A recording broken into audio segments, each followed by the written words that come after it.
Alright, testingin natin itong hand pump. Nilagyan ko ng mechanism. So marami kong ginawa. Goal nito is gawin kong 24 volts yung motor, pero sa ngayon hindi pa kaya dahil mataas pa ang amperahe. Gagawin ko pa ng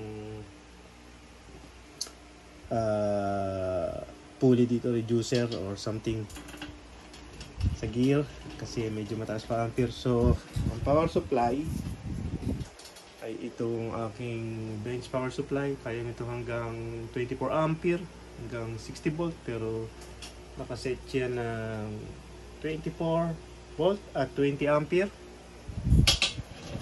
So kargahan natin itong tangke. Yan, 00 hindi ko alam setting ng regulator. So isarado natin yung valve, power natin.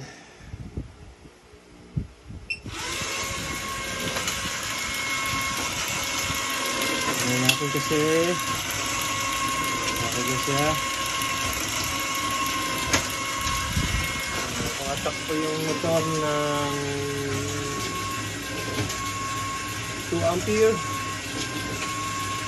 at 24 volts. Tumataas siya habang nagkakaroon ng pressure. So pag tumaas na ang pressure niyan, siyempre tataas ang amperahe. So nilakyan ko yung plato ba tawag dyan, yung sprocket. So 54 feet yata ito, 48 feet, 45 feet. Tapos pinakamaliit ng sprocket dun sa electric motor, 13 feet. So yan, nakakarga na yan.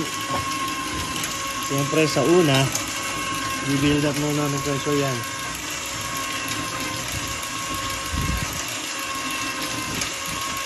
Medyo mabagal kasi nilakayan ko yung gear para makaya ng motor eh.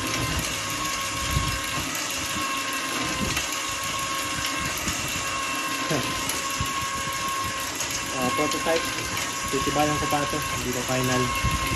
Hindi pa ako masaya din sa mga aluminum. Nagawin ko pang solid, pero so far gumagana. Ayan, pressure na. Ito yung mga konti. Bagal siya. This is kasi yung motor na to ay 24 volt DC. Paano ko sana paandarin to ng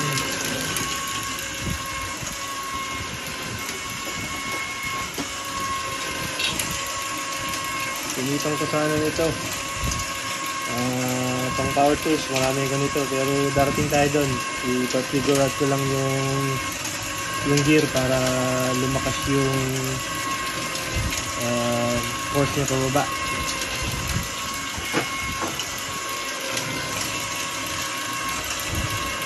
So maganda lang dito, tahimik.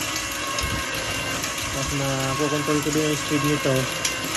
Huwag lang pag tumaas na yung amperahe.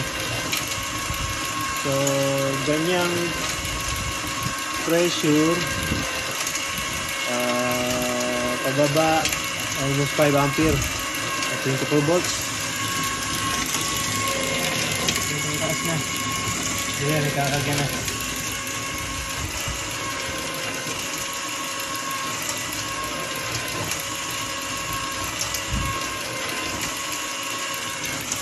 Dito hanggang 6,000 kasi ang reading, kaya mababa ang pressure. Dito may 50 PSI na. Kailangan kong palitan to ng plate kasi aluminum, napupudpod. So kailangan bakal.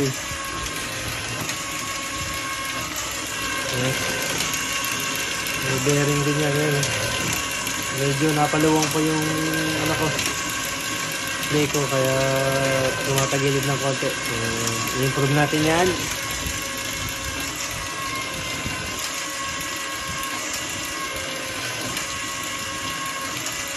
So, tumataas na. Tinesting ko to ng walang tangke.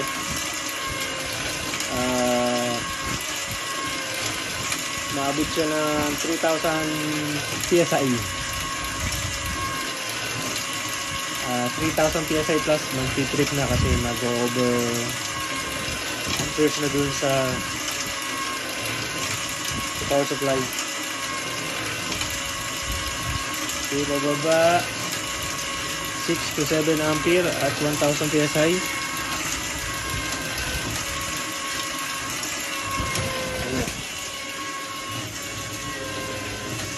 And then, okay.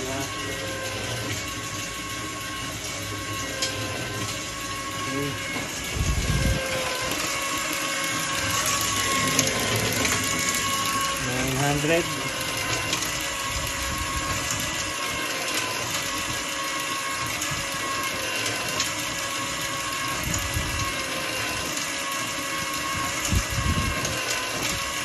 Nakita nyo, parang hindi na napapagod yung motor. Finish lang yung takbo niya. Hindi rin siya nag-iinit.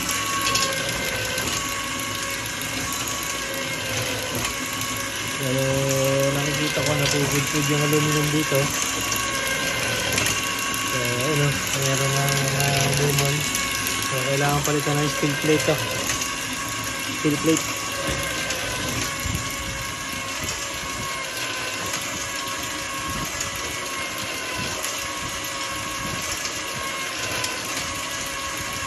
Ayan, konting adjustment pa dito. Kailangan kasi sumagat dun sa o-ring yung dulo.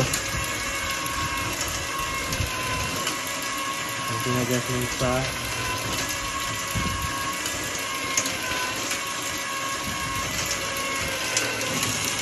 Almost 1,000 na dito. Dito. Ayan. Dito. 1,000 na. Saan?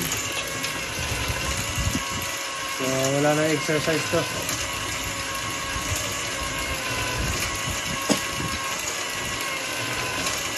Naabot na ng 7 ampere. Nakikita ko reading 7 to 8. Medyo mataas na yung pressure.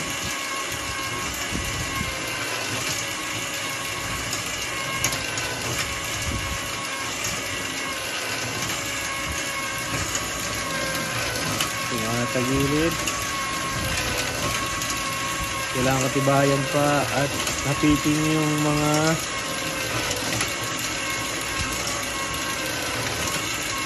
katibayan pa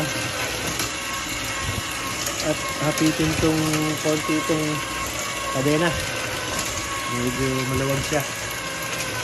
Mga baloktot eh. Meron po par permit ang takbo ng motor. E-bike 24 volts. Pwede rin ito sa 12 volts. Lagyan natin ng 12 volts ha. Lagyan natin ng 12 volts. Volt setting 12. Enter. Babagal yan. Ayan o. Ayan, so tataas yung amperahe. Abot ng mga 10 amps na yan. Babagal. 12 volts.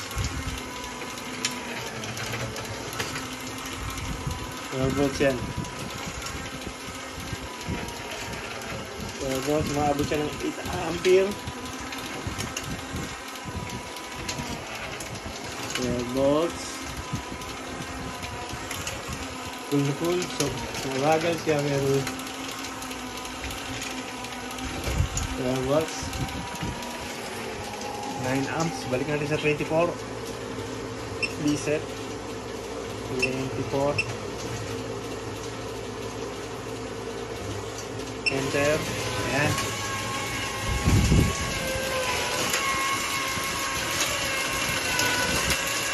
Four volts.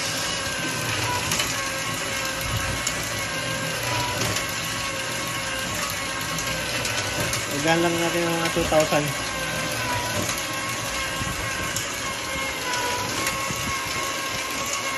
mabagal. Siguro para bumilis ng konti,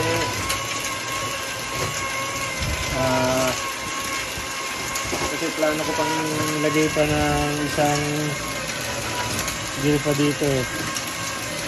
So ito lalagyan natin dito, drive nito para bumilis siya, bibilis ng konti. Lagyan natin dito ng isang kadena pa dito saka isang gear dun. Alright, yan, manda ulit, hindi naman natira. Stuck pala yung bearing, bali umikot dun no, sa power dun. Sa may bolt yun dun dito, umikot na compression bearing, so tinigas, kaya pala nag-over protection, tumataas ang amperahe. Kala ko nasira. So yan, so ganito na lang gawin natin. Tingnan natin kung ilang pump tataas yung pressure nya. Nasara ko yung valve. Ay hindi, lagyan natin yung plug muna. Lagyan natin yung plug. Lagyan natin yung plug to.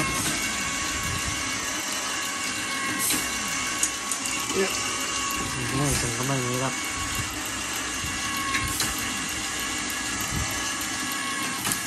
Yan.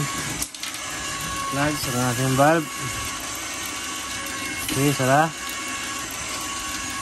1, 2, 3, 4, 5, 6, 7, 2008,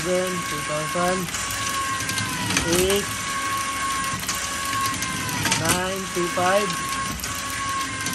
10, 3,000, 10 pump, 3,000. So medyo hirap yung motor niya kasi gusto ko bang pababain yung amperahe.